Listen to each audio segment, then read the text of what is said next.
আসসালামু আলাইকুম প্রিয় দেশবাসী। আজকে আমরা হয়তো ৭১-এর যুদ্ধ দেখি নাই, কিন্তু বর্তমান যে পরিস্থিতি দেখতেছি যে ৭১-এর যুদ্ধের সময় যখন তারা পাকিস্তানিরা হারার পথে চলে আসছিল, তখন কিন্তু তারা যাওয়ার সময় যে দিক গেছে সেদিক দিয়ে আগুন সন্ত্রাস করে চলে গেছে। বর্তমান ঠিক এরকমই পরিস্থিতি দেখা যাচ্ছে যে সমন্বয়করা যখন হেরে যাওয়ার পথে চলে আসছে, তখন তারা কিন্তু বিভিন্ন অকারেন্স ঘটাচ্ছে। আপনার দেখা যায় আজকে বর্তমান আগে বিলে শুনছি মানুষের কাছ থেকে যে আগে কাপড় উল্টাইয়া দেখছে,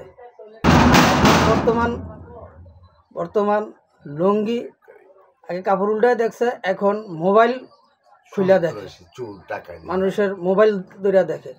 এটা তো ঠিকই, মানে কিছু ব্যতিক্রম আগে ছিল কাপড় উল্টানি, এখন হয়েছে মোবাইল ধরন্তি। এই যে মোবাইল চেক করে, এগুলা ঠিক না তো।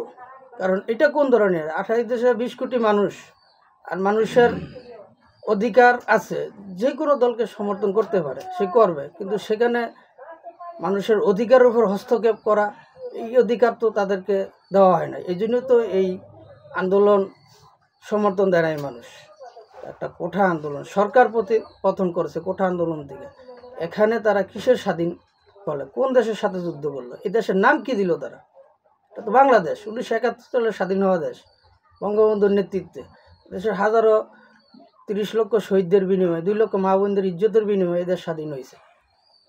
আজকে তারা নতুন স্বাধীন করছে বলে, এটা দেশের নাম কি? একটা দেশ স্বাধীন হইলে দেশের নাম থাকে, কিন্তু সেটা তো নাই। তাহলে তাদের স্বাধীনতা ভিত্তিহীন। দেশে তারা অরাজকতা সৃষ্টি, লুটপাট করার জন্য এটা করছে। তাদেরকে প্রতিহত করতে হবে এবং এই সমস্ত থেকে মানুষকে সজাগ থাকতে হবে। এই সমন্বয়ক নামে দুর্বৃত্তদের কাছ থেকে সাবধান থাকতে হবে। দেশকে এগিয়ে নিতে হবে একতাবদ্ধভাবে। দেশের জন্য সবাইকে একসাথে আবারও প্রতিবাদ গড়ে তুলতে হবে। আশা করি সবাই বিবেচনা করবেন, বিবেচিত হবেন এবং দেশকে কিভাবে এগিয়ে নেওয়া যায় সেই ব্যবস্থা দিকে সবাইকে আগাতে হবে, এগিয়ে যেতে হবে। দেশের উন্নয়নের জন্য আমাদেরকে দ্রুত নির্বাচনের পরিস্থিতি তৈরি করতে হবে। সব দল নির্বাচন করবে, জনগণ যাকে ভোট দেয় সেই নির্বাচিত হবে, সরকার গঠন করবে, দেশ পরিচালনা করবে।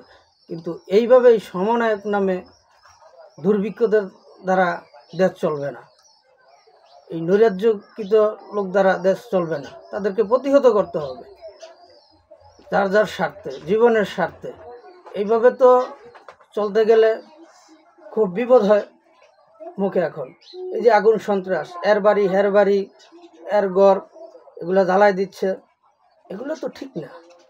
এগুলো তো দেশের উন্নয়নের দিক নির্দেশনা হয় না কখনো। দেশের উন্নয়নের দিক নির্দেশনা হতে হলে ভালো কিছু করতে হবে। তারা যদি আজকে ভালো কিছু করতো, দেশকে শান্তি শৃঙ্খলা বজায় রাখতে পারতো, তাহলে আজকে বোঝা যেত যে না, তারা সঠিক কাজটা করছে, আন্দোলন করছে। আজকে সেনাবাহিনীকে মানছে না তারা। এরা কারা?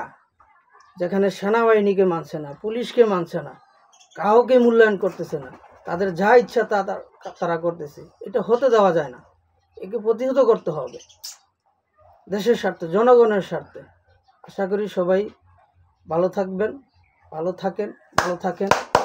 আসসালামু আলাইকুম রহমতুল্লাহি ওয়া বারাকাতুহু।